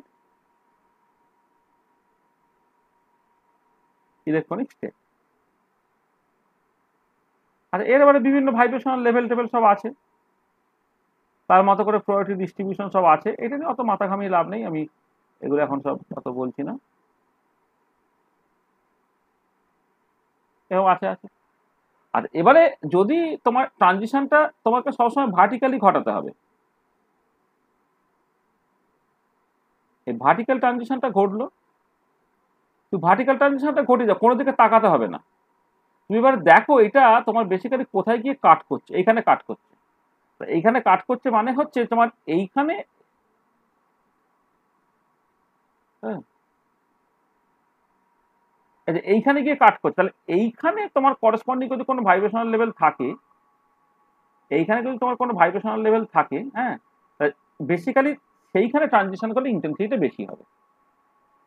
তাহলে এবারে এই এক্সাইটেড স্টেটের নিউক্লিয়ার জিওমেট্রিটা গ্রাউন্ড স্টেটের নিউক্লিয়ার জিওমেট্রি থেকে কতটা ডান দিকে সরে আছে না বাঁ দিকে সরে আছে, তার উপরে নির্ভর করে ঠিক হবে যে এই যে ভার্টিক্যাল লাইনটা সে বেসিক্যালি এক্সাইটেড ইলেকট্রনিক স্টেটের কোন পার্টিকুলার পয়েন্টটা কাট করছে। তাহলে যে পয়েন্টটা কাট করছে, তাহলে এর যে করসপন্ডিং একটা একটা একটা ধরো ভি প্রাইম বা ভাইব্রেশনাল লেভেল একটা আছে, তাই কাছে তুমি বলবে যে গ্রাউন্ড ইলেকট্রনিক স্টেটে v equal to zero level থেকে এক্সাইটেড ইলেকট্রনিক স্টেটে ভি প্রাইম এই লেভেলটা ট্রানজিশনটা হলে হচ্ছে তোমার করসপন্ডিং ইন্টেন্সিটিটা মানে বেশি। ঠিক আছে। আর এখানে যেমন যে ছবিটা আমি এখানে দেখিয়েছিলাম, সেক্ষেত্রে কি হচ্ছে যে যেহেতু তোমার এই গ্রাউন্ড স্টেটের নিউক্লিয়ার জিওমেট্রি আর এক্সাইটেড নিউক্লিয়ার জিওমেট্রিটা একই, সেখানে এখান থেকে ভার্টিক্যাল ট্রানজিশনটা ঘটলে তোমার দেখো কোন জায়গায় কাট করছে না, যেখানে তোমার এক্সাইটেড ইলেকট্রনিক স্টেটের ভি কল জিরো লেভেলটা আছে।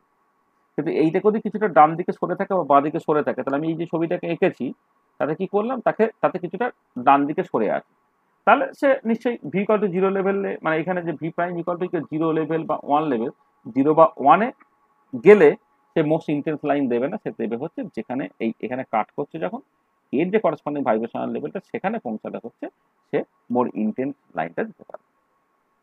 ঠিক আছে, এটা বোঝা গেল না, বোঝা গেল না কিছু? স্যার এইটা বাম দিকে বা ডান দিকে এক্সেসটা কেন সরে যাবে স্যার? হ্যাঁ, সেটা আমি আসছি, সেটা আমি আসবো।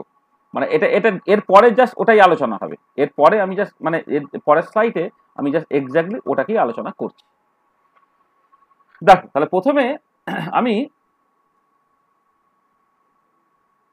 জাস্ট পোটেনশিয়াল এনার্জি সারফেস, এই potential energy surface for diatomic molecule,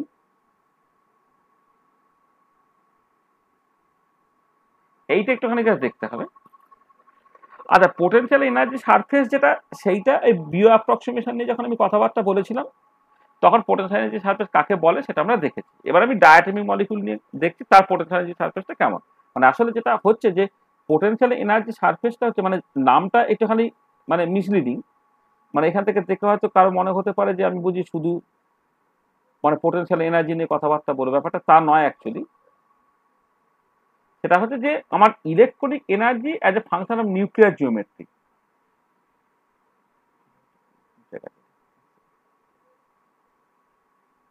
হ্যাঁ, কি বলছিলাম যে দেখো ওয়াই অ্যাক্সিস বরাবর তুমি অ্যাকচুয়ালি একটা প্লট করছো electronic energy as a function of nuclear geometry একটা ডায়াটমিক মলিকুলের ক্ষেত্রে, সেটা একটা পার্টিকুলার ছবি দিচ্ছে। তাহলে এইখানে কিন্তু এই ইলেকট্রনিক এনার্জি যে ফাংশন অফ নিউক্লিয়ার জিওমেট্রি, এই ইলেকট্রনিক এনার্জির মধ্যে কিন্তু অনেক কিছু একসাথে আছে। হ্যাঁ, মানে এটা ওই যখন সকল মানে বিও অ্যাপ্রক্সিমেশন আমরা মলিকুলার স্পেকট্রোস্কোপিতে মানে ফার্স্ট বা সেকেন্ড লেকচারে পড়িয়েছিলাম, সেখানে পোটেনশিয়াল যে সারফেস কেমন করে তৈরি হচ্ছে সেটা নিয়ে জাস্ট একটুখানি আউটলাইন দেওয়ার চেষ্টা করেছিলাম আর কি। মানে এই পার্টিকুলার জায়গার মধ্যে কিন্তু তোমার ইলেকট্রনিক মানে ইলেকট্রনের কাইনেটিক এনার্জিগুলো আছে, নিউক্লিয়াস ইলেকট্রন অ্যাট্রাকশন আছে, ইলেকট্রনের উপর রিপালশন আছে, হ্যাঁ, সব কিছু আছে আর কি। তার সঙ্গে সঙ্গে নিউক্লিয়ার রিপালশনও আছে আর কি। এবারে ইন্টারনিউক্লিয়ার সেপারেশনটা পাল্টালে নিউক্লিয়ার রিপালশনটা পাল্টাচ্ছে, সেই মতো করে পোটেনশিয়াল এনার্জিটা পাল্টাচ্ছে। আচ্ছা, করে তুমি দু রকমের ছবি পেতে পারো। একটা হচ্ছে কিছু কিছু ছবি তুমি দেখবে যার ক্ষেত্রে হচ্ছে একটা মিনিমা দিয়ে যাচ্ছে জিনিসটা, যেটা আমি এখানে এঁকেছি, একটা মিনিমা দিয়ে যাচ্ছে। তাহলে পোটেনশিয়াল এনার্জিতে মিনিমা যদি থাকে তাহলে তাকে বলে স্টেবল ইলেকট্রনিক স্টেট।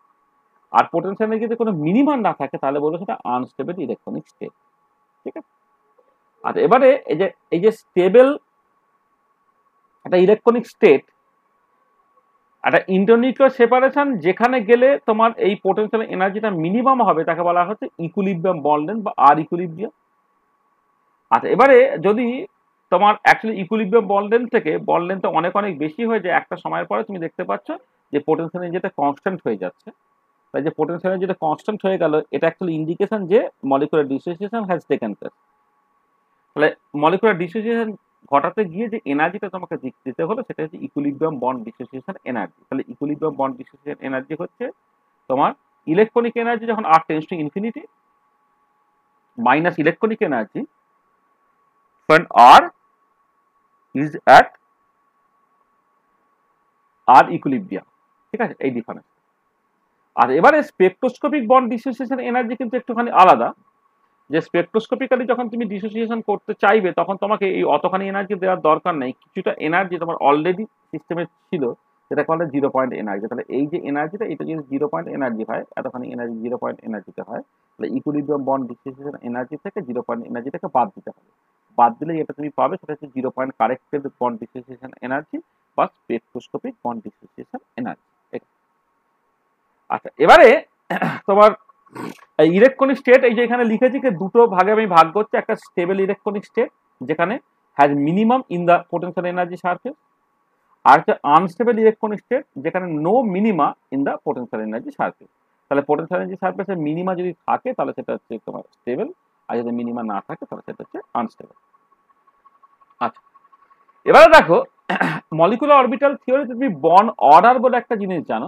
বন্ড অর্ডারটা হচ্ছে number of electrons in bonding এবং minus number of electrons in anti bonding এবং ডিভাইডেড বাই 2। আচ্ছা বন্ড অর্ডার যদি গ্রেটার দ্যান 0 হয় তখন আমি বলবো যে ইলেকট্রনিক স্টেটটা হচ্ছে স্টেবল। মানে দেখো এই যে আমি বললাম যে পোটেনশিয়াল এনার্জি সারফেসে মিনিমা থাকলে সেটা হচ্ছে স্টেবল, আর না থাকলে সেটা হচ্ছে আনস্টেবল। আর বন্ড অর্ডারের রেসপেক্টে বন্ড অর্ডার যদি তোমার পজিটিভ হয় তাহলে তুমি দেখবে ইলেকট্রনিক স্টেটটা সেটা স্টেবল স্টেট, আর বন্ড অর্ডার যদি তোমার লেস ইকুয়াল টু 0 হয় তাহলে corresponding electronic state is unstable.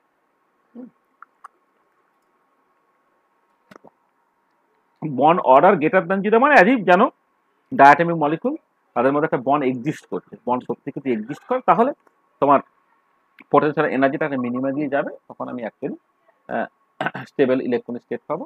আর যদি বন্ড অর্ডারটা 0 বা নেগেটিভ হয় তাহলে অ্যাকচুয়ালি দুটো অ্যাটমের মধ্যে কোনো বন্ড এক্সিস্টই করছে না, ইন্ডাস্ট্রিয়াল পোটেনশিয়াল এনার্জিটা আনস্টেবল হয়ে যাবে, অর্থাৎ ডিসোসিয়েট করে যাবে। আর এবার আমি জাস্ট 3টে পসিবিলিটি জয়ন্তকে এটা জিজ্ঞেস করে তার বেসিসে আমি 3টে পসিবিলিটির কথা বলছি। ধরো তুমি একটা গ্রাউন্ড স্টেবল ইলেকট্রনিক স্টেটে আছো, তাহলে গ্রাউন্ড স্টেবল ইলেকট্রনিক স্টেটে যদি তুমি থাকো তাহলে দেখো এই পার্টিকুলার কেসে গ্রাউন্ড স্টেটে মিনিমাটা যেখানে অ্যাপিয়ার করছে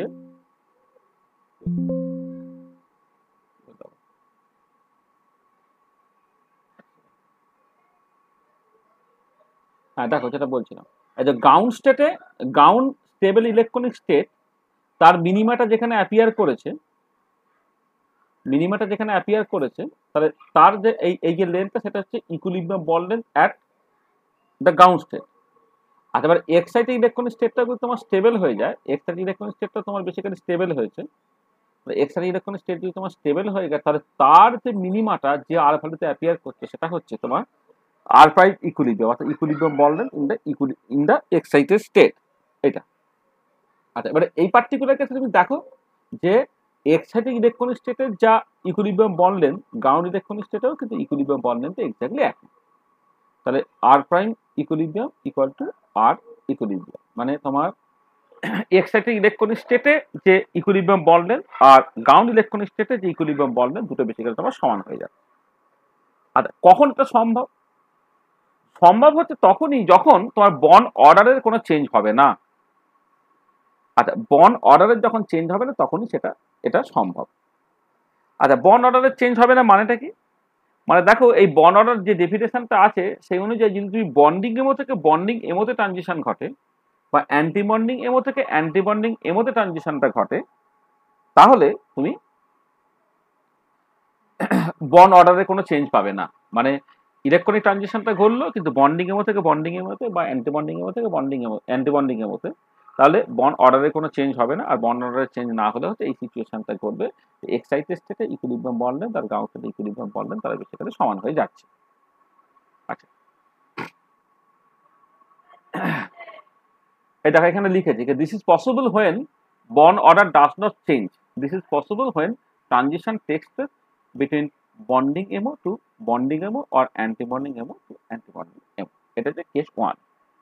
আর এইখানে এগুলো আমি পরে ভালো করে আলোচনা করব, যেমন অ্যাটমিক অরবিটাল গুলোকে 1s 2s 2px 2py এরকম ভাবে লিখে তার মাথায় জাস্ট ইলেকট্রনের সংখ্যা বসিয়ে দিয়ে তুমি অ্যাটমিক ইলেকট্রনিক স্টেটকে জাস্ট রিপ্রেজেন্ট করতে পারো।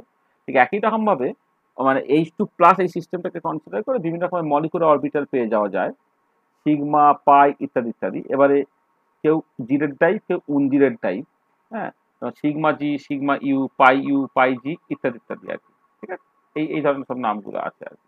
হ্যাঁ, যেমন ধরো এবারে মলিকুলার ইলেকট্রনিক স্টেট তুমি যদি হাইড্রোজেন মলিকুলের ক্ষেত্রে দেখো তাহলে সিগমা জি টু, বা হিলিয়াম H2 তার ক্ষেত্রে sigma g two sigma u two. এই যে করসপন্ডিং একটা ডায়াটমিক মলিকুলের ক্ষেত্রে তোমার এই কোন একটা ইলেকট্রনিক স্টেটকে মানে মলিকুলার ইলেকট্রনিক স্টেটটাকে তুমি জাস্ট কেমন করে এই সিগমা পাই ডেল্টা পাই ইত্যাদি ফর্মে এক্সপ্রেস করবে আর কি, সেটাকে নিয়ে আমি জাস্ট এমো থিওরি পড়াবো যখন, তখন ভালো করে আলোচনা করবো।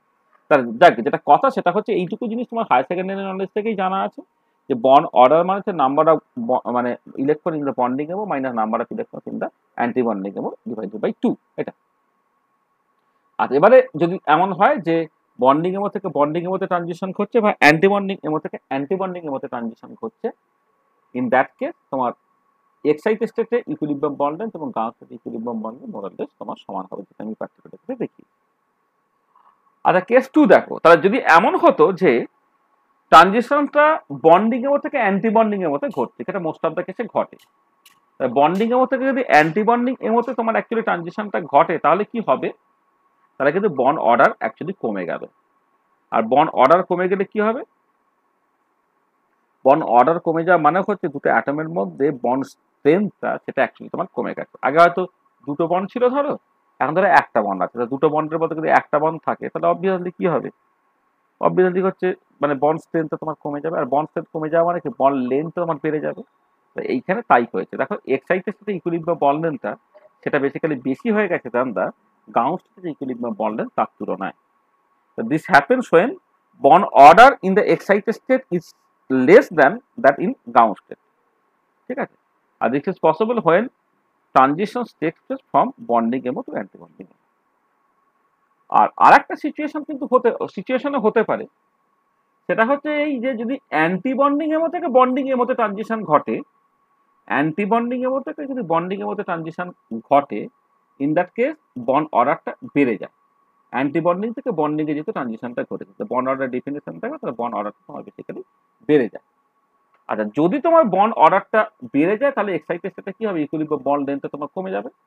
তাহলে মানে বন্ডটা স্ট্রেংথ বেড়ে গেল, বন্ড অর্ডার বেড়ে যাবে, বন্ড স্ট্রেংথ বেড়ে গেল, তাহলে বন্ড লেন্থ কমে যাবে। এক্সাইটেড ইলেকট্রনিক স্টেটে কিন্তু দেখো বন্ড লেন্থটা মানে ইকুইলিব্রিয়াম বন্ড লেন্থ যেটা সেটা কম হয়ে যাচ্ছে than the ground electronic state, সেটাও কিন্তু ঘটতে পারে। মানে এক্সাইটেড স্টেটে সে মোর স্টেবিলিটি পেলে, এটা হতে পারে। তা দেখো, তাহলে জয়ন্ত এটা বলছিল যে কেন এটা হচ্ছে, যে এক্সাইটেড স্টেটে কেন সে কিছুটা কাছে সরে আসছে বা কিছুটা দূরে যেতে পারে, বা কখনো কখনো কিছুই হবে না। এই তিনটে পসিবিলিটি বা তিনটে কেস কিন্তু আমরা কনসিডার করলাম। ঠিক আছে, পরিষ্কার?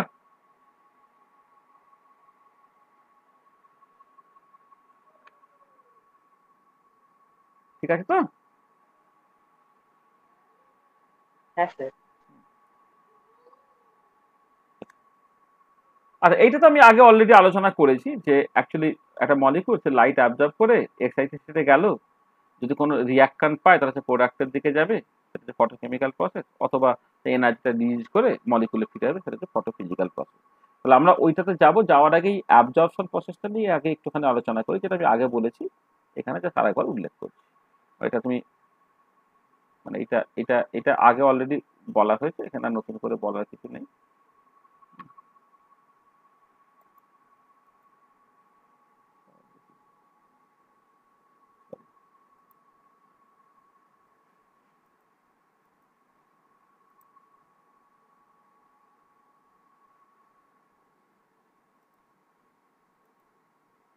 Sorry.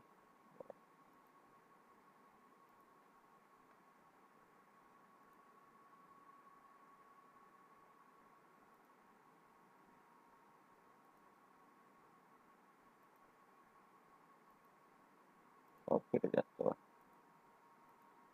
থাক।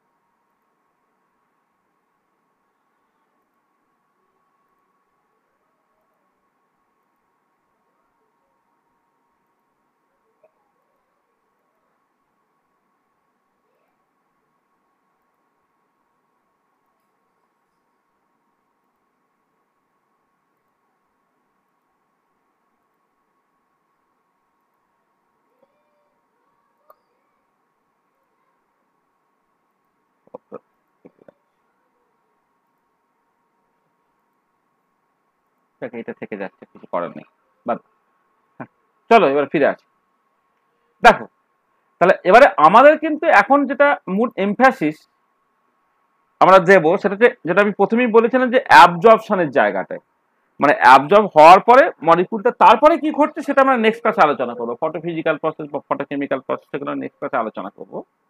আমরা যেটা আলোচনা করছি সেটা হচ্ছে যে এই যে একটা ইলেকট্রনিক স্টেট থেকে আর একটা ইলেকট্রনিক স্টেট ট্রানজিশনটা ঘটছে, সেইটা বিভিন্ন রকমের হতে পারে। সেটা এখানে লিখেছি যে different types of electronic transition. Different types of electronic transition সেটা মূলত হচ্ছে 4 রকমের হতে পারে। এটা এই 4টে টাইপ পরপর করে আমরা এটা সেখানে আলোচনা করে দিতে হবে। প্রথমে হচ্ছে টাইপ 1। আচ্ছা, টাইপ 1-এ কি হচ্ছে না,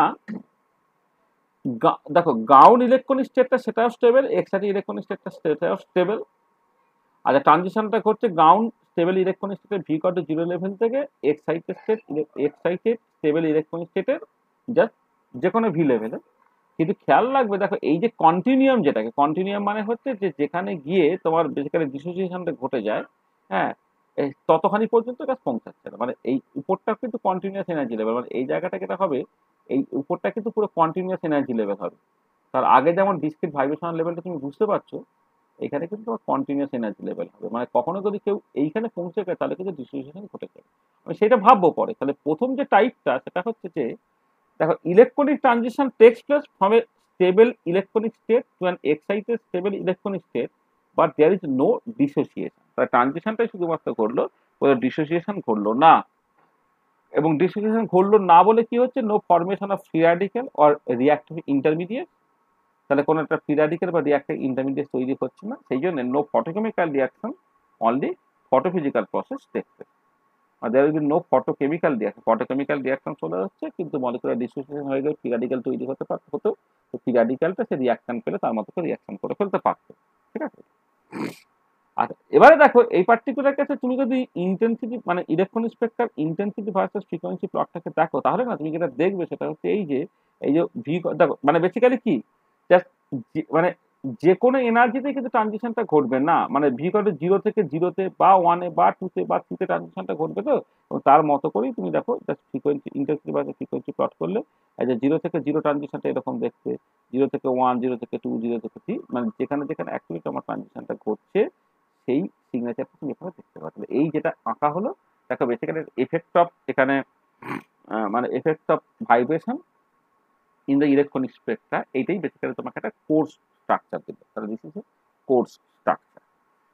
এই যে টাইপ 1। আচ্ছা, টাইপ 2 তে যেটা হচ্ছে সেটা হচ্ছে যে এই স্টেবল গ্রাউন্ড ইলেকট্রনিক স্টেট থেকে এক্সাইটেড স্টেবল ইলেকট্রনিক স্টেটে গেল, কিন্তু যাওয়ার সঙ্গে সঙ্গে দেখো মলিকুলার ডিসোসিয়েশনটা ঘটে গেছে। মানে এই যে কন্টিনিউয়ামটা ছিল, দেখো সে বেসিক্যালি কন্টিনিউমে পৌঁছে গেছে। তাহলে কন্টিনিউমে পৌঁছে যাওয়া মানে বেসিক্যালি হচ্ছে এই পোটেনশিয়ালের যে অ্যাট্রাকটিভ ফিল্ড, সেই অ্যাট্রাকটিভ ফিল্ড থেকে বেরিয়ে গেল, অর্থাৎ মলিকুলটা বেসিক্যালি সে ডিসোসিয়েট করে গেল। হ্যাঁ, তাহলে এক্ষেত্রে এটা দাঁড়াচ্ছে যে electronic transition take place from stable electronic state to a stable excited electronic state followed by molecular dissociation. There is a formation of free radicals or reactive intermediates. এখানে reactive intermediate or free radical তৈরি হবে, আর they usually leads to photochemical process. তারা basically photochemical process তোমার ঘটাবে। ঠিক আছে। এবং আচ্ছা, এখানে কেটে বলি, এক্ষেত্রে দেখো করসপন্ডিং ইন্টেন্সিটি বা ফ্রিকোয়েন্সি প্লট করলে, যে দেখো যখন ফ্রিকোয়েন্সিটা বেশ কম তখন তো ডিসক্রিট ভাইব্রেশনাল লেভেলের মধ্যে ট্রানজিশনটা ঘটবে বলে তুমি জাস্ট বেসিক্যালি এখানে ওই ডিসক্রিট লাইনগুলোকে পাচ্ছ। এই যে ডিসক্রিট লাইনগুলো, যেটা এত সরু সরু না, এগুলো ডিসক্রিট লাইনগুলো যেমন পাও সেটা তুমি তো পাচ্ছ। হ্যাঁ, তার সঙ্গে সঙ্গে দেখো ফ্রিকোয়েন্সিটা যখন বেশ বেশি হয়ে গেল, যেখানে সে বেসিক্যালি কন্টিনিউমে পৌঁছে গেছে, কন্টিনিউমে পৌঁছে গেলে আর কোর স্ট্রাকচার তুমি দেখতে পাবে না, একটা কন্টিনিউয়াস ব্যান্ড স্ট্রাকচার তুমি দেখতে পাবে। এটা টাইপ 2, ঠিক আছে। আচ্ছা টাইপ 3 তে কি হচ্ছে দেখো, টাইপ 3 তে যেটা হচ্ছে তোমার, এখন এক্সাইটিং ইলেকট্রনিক স্টেটটা সেটা আনস্টেবল, তার মানে স্টেবল গ্রাউন্ড ইলেকট্রনিক স্টেট থেকে আনস্টেবল এক্সাইটিং ইলেকট্রনিক স্টেটে তুমি বেসিক্যালি পৌঁছে গেছো। পৌঁছে গেলে এর ক্ষেত্রে দেখো নেসেসারিলি ডিসোসিয়েশন করবে, কারণ এক্সাইটিং ইলেকট্রনিক স্টেট সেটা পোটেনশিয়াল এনার্জিতে কোনো এখানে মিনিমা নেই, তাহলে মিনিমা নেই মানে হচ্ছে সে কোথাও থিতু করার জায়গা পাচ্ছে না বলে সে অটোমেটিক্যালি ডিসোসিয়েশনটা ঘটিয়ে ফেলবে। তাহলে in this case electronic transition takes place from stable electronic state to a unstable electronic state followed by molecular dissociation. So there will be formation of free radicals or reactive intermediates. Right? There will be formation of free radicals or reactive intermediates এবং usually photochemical process তোমার ঘটবে, এবং এই particular ক্ষেত্রে দেখো তুমি সবসময়ই হচ্ছে এরকম একটা কন্টিনিউয়াস ব্যান্ড স্ট্রাকচার দেখতে পাবে আর কি, মানে কন্টিনিউয়াস তুমি মানে ইলেকট্রনিক স্পেকট্রামটা এরকম কন্টিনিউয়াস হয়ে যাবে। আর লাস্টেরটা যেটা সেটা ভীষণ ইম্পর্টেন্ট, তাকে বলা হয় প্রি ডিসোসিয়েশন। তাহলে টাইপ 4টা হচ্ছে একে বলা হয় প্রি ডিসোসিয়েশন, নামটা খুব ইম্পর্টেন্ট, এটা পরে লিখেছি, সেটা এখানে হেডিং হিসেবে বলে দিই প্রি ডিসোসিয়েশন। আসলে বলতে গেলে যদি এমন হয় যে একটা এক্সাইটেড স্টেবল ইলেকট্রনিক স্টেট আর এক্সাইটেড তোমার আনস্টেবল ইলেকট্রনিক স্টেট, স্টেবল এবং আনস্টেবল ইলেকট্রনিক স্টেটের মধ্যে যদি তোমার কোনো একটা ক্রসিং থাকে, তাহলে কি হলো, তুমি অ্যাকচুয়ালি যখন ট্রানজিশনটা ঘটাচ্ছ তখন গ্রাউন্ড স্টেবল ইলেকট্রনিক স্টেটের ভি ইকুয়াল টু 0 লেভেল থেকে তুমি এক্সাইটেড স্টেট ইলেকট্রনিক তোমার কি বললাম এটা সরি এটা আনস্টেবলটাকে এরকম ভাবে লেখা হয় যাকে, মানে এক্ষেত্রে হচ্ছে excited stable electronic state, sorry excited stable electronic স্টেটে তুমি ট্রানজিশনটা ঘটালে, এবং দেখো এর যে সকল কন্টিনিউয়াম যেটা সেই কন্টিনিউয়াম পর্যন্ত কিন্তু বেসিক্যালি আমি যাইনি, কন্টিনিউয়াম পর্যন্ত না গেলে তাহলে যে টাইপ 1 যেটা ছিল সেই টাইপ 1 অনুযায়ী তোমার মানে তার জাস্ট সিম্পলি মানে স্পেকট্রাটা যেমন দেখতে হয় সেরকম হতো। তো দেখো তাহলে আমি অ্যাকচুয়ালি স্টেবল থেকে স্টেবলে যাচ্ছে কিন্তু কন্টিনিউয়াম পর্যন্ত পৌঁছাচ্ছে না, মানে এটা একটা টাইপের 1 এর মতো, তা তুমি কখনো ডিসোসিয়েশন এখানে এক্সপেক্ট করবে না।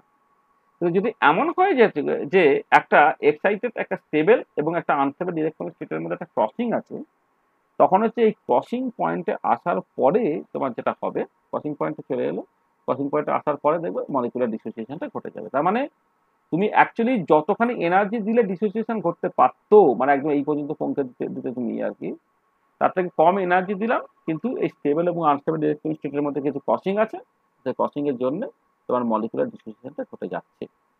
Transition takes place from a stable electronic state to an unstable electronic excited electronic state in such a way that there should no molecular dissociation. Okay. But if there is an intersection between a stable and unstable electronic state, then molecular dissociation may take place even if frequency is low. Frequency কম হওয়া সত্ত্বেও কিন্তু molecular dissociation করতে পারে। This is known as pre-dissociation. There will be formation of free radical or other reactive intermediate. হ্যাঁ, এটা হবে তোমার এই পার্টিকুলার ক্ষেত্রে ডিসোসিয়েশনটা করছে এবং সেই জন্য তোমার এখানে ফটোকেমিক্যাল রিঅ্যাকশনটা ঘটবে।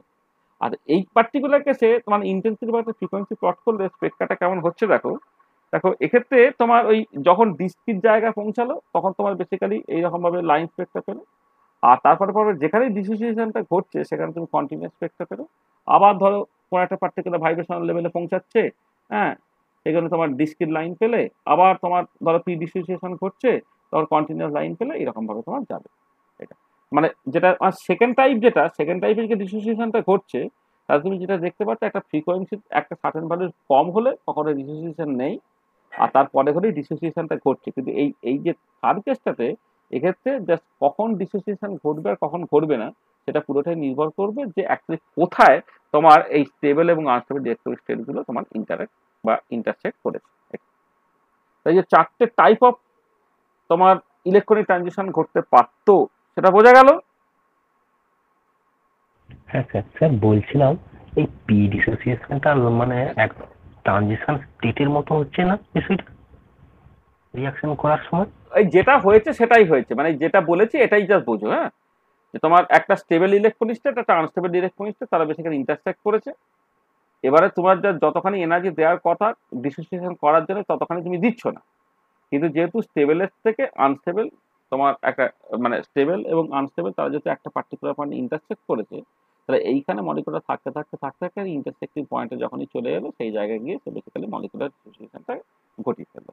তাহলে যেহেতু আমি জাস্ট একটা টাইপ 2 থেকে এটা হয়েছিল যে আমাকে এনার্জিটা এমনভাবে দিতে হচ্ছে জাস্ট একদম এইখান থেকে যেন এর কন্টিনিউম পর্যন্ত পৌঁছে যায়। আর টাইপ 4 হচ্ছে আমি তার থেকে কম এনার্জি দিলাম, স্টিল মলিকুলার ডিসোসিয়েশন ঘটে যেতে পারে যদি তোমার এরকম একটা ইন্টারসেকশন থাকে। ঠিক আছে, বোঝা গেল? হ্যাঁ স্যার। তাহলে এই হচ্ছে আমরা বেসিক্যালি প্রথমে শুরুতে যে জিনিসগুলো আমরা বলবো বলেছিলাম, হ্যাঁ সেই জিনিসগুলো আমরা বললাম। আচ্ছা, এবারে আমাদের জাস্ট পরের জিনিসগুলোতে আসতে হবে। হ্যাঁ, আচ্ছা, পরের জিনিসগুলোতে আসার জন্য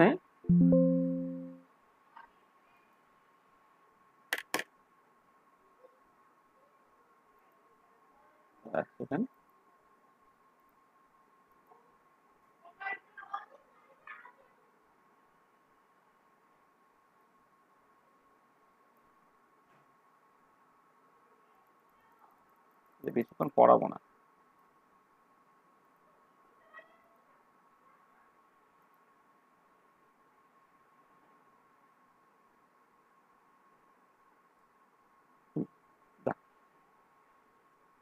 তাহলে এবারে আমি জাস্ট ওই যে ছবিটা মানে যে যে এটা আমি মুছেছিলাম সেটা এবারে আমি চলে আসবো। এবারে আমি বেসিক্যালি চলে আসবো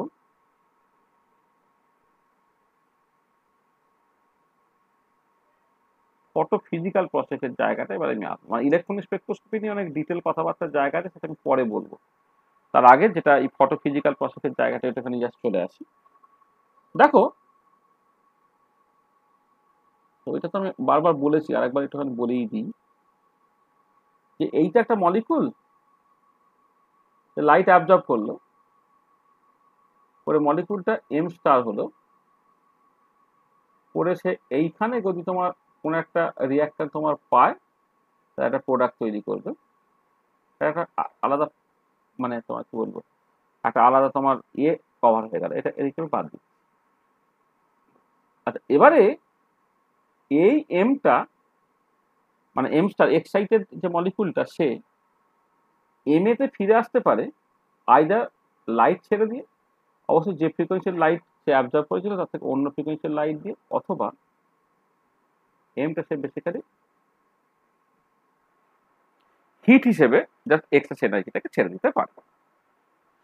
তাহলে এই যে জায়গাটা যে একটা মলিকুল যে লাইট অ্যাবজর্ব করে এক্সাইটেড হলো, যেটা বেসিক্যালি তোমার অ্যাবজর্পশন প্রসেস, আর এক্সাইটেড হয়ে যাওয়ার পরে সে বেসিক্যালি যে তোমার গাউসেটে নেমে এলো আর কি, এই যে জায়গাটা এইটা। তাহলে এই যে পুরো পার্টটা মানে আমি বলবো যে এই ডান দিকের পার্টটা বাদ দিয়ে বাকি যে পার্টটা পুরো পড়ে আছে আমার, জাস্ট অ্যাবজর্ব হওয়া এবং এক্সাইটেড মলিকুলটা এক্সেস এনার্জিটা ভায়া হিট বা লাইট হিসেবে ছেড়ে দিয়ে জাস্ট গাউসেটে নেমে আসাই পুরো ব্যাপারটা হচ্ছে ফটোফিজিক্যাল প্রসেস। আচ্ছা, এবারে যদি এরকম সিচুয়েশন হয় যে এক্সাইটেড মলিকুলটা জাস্ট ফোটন ছেড়ে দিয়ে গ্রাউন্ড স্টেটে গিয়ে পৌঁছালো, তাকে বলা হয় রেডিয়েটিভ দিকে।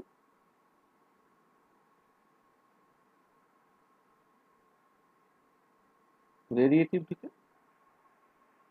আর যদি হিট ছেড়ে দিয়ে তাহলে সে গ্রাউন্ড স্টেটে নেমে আসে, তাকে বলা হয়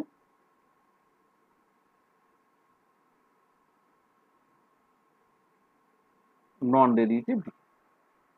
আচ্ছা, রেডিয়েটিভ দিকের মধ্যে কতগুলো খুব কমন রেডিয়েটিভ দিকে।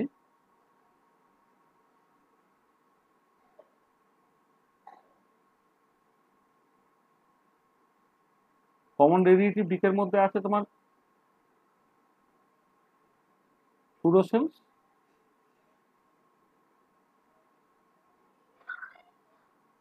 ফসফোরেসেন্স, এই দুটো কমন, এটা প্রাইমারি প্রসেস। এছাড়া আছে হচ্ছে তোমার ডিলেড ফ্লুরোসেন্স।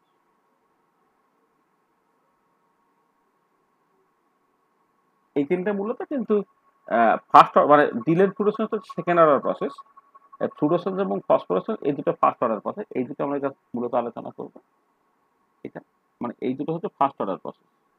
মানে এই প্রসেসগুলো ইন্টেন্সিটি অফ লাইটের সঙ্গে যা ডিরেক্টলি প্রপোর্শনাল, আর পরেরটা হচ্ছে আর ডিরেক্ট প্রসেস হচ্ছে ইন্টেন্সিটি স্কোয়ারের সঙ্গে প্রপোর্শনাল।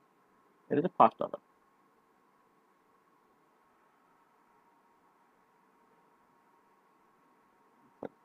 প্রসেস।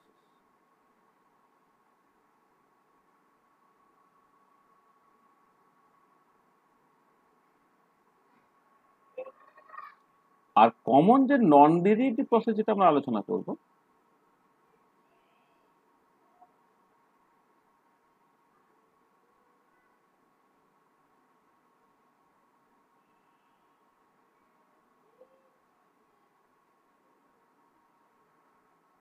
আর কমন নন ডেরিভেটিভ প্রসেসের মধ্যে আছে তোমার হচ্ছে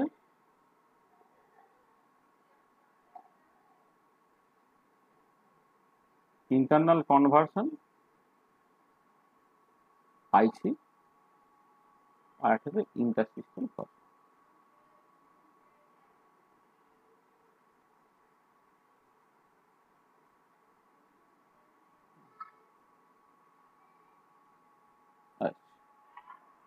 ইন্টারনাল কনভার্সন এবং ইন্টার সিস্টেম প্রসেস, এই দুটোই হচ্ছে মূলত, ঠিক আছে, এই দুটো তো first order process.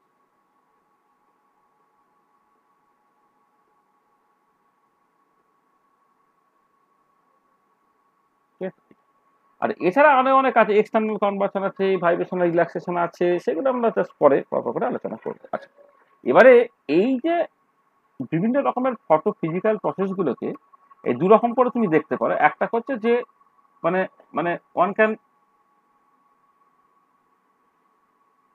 Explain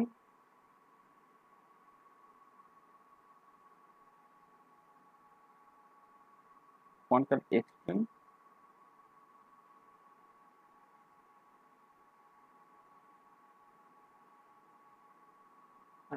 but one can explain these processes, explain বললে ভুল হবে, explain নয়, represent আর কি।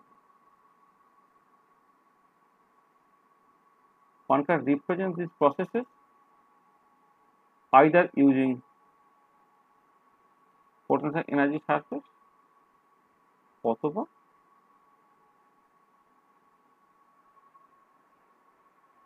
using একটা ডায়াগ্রাম আছে যাকে বলা হয়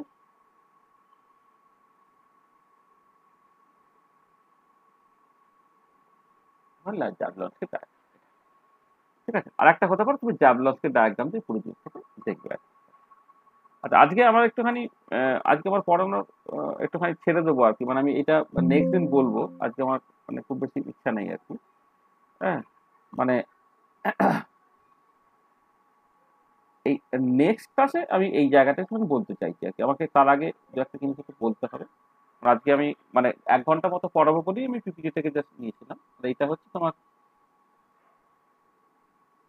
নেক্সট ক্লাসে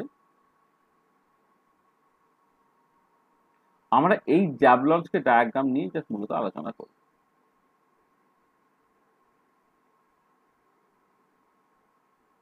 জ্যাবলনস্কি ডায়াগ্রাম অ্যান্ড রেডিয়াস ফটোফিজিক্যাল প্রসেস, এছাড়া আরো কিছু কিছু থাকে সেগুলো নিয়ে আলোচনা করা দরকার। আমার মনে হচ্ছে আজকে এখানে আমি একটু রেখে দিতে চাই।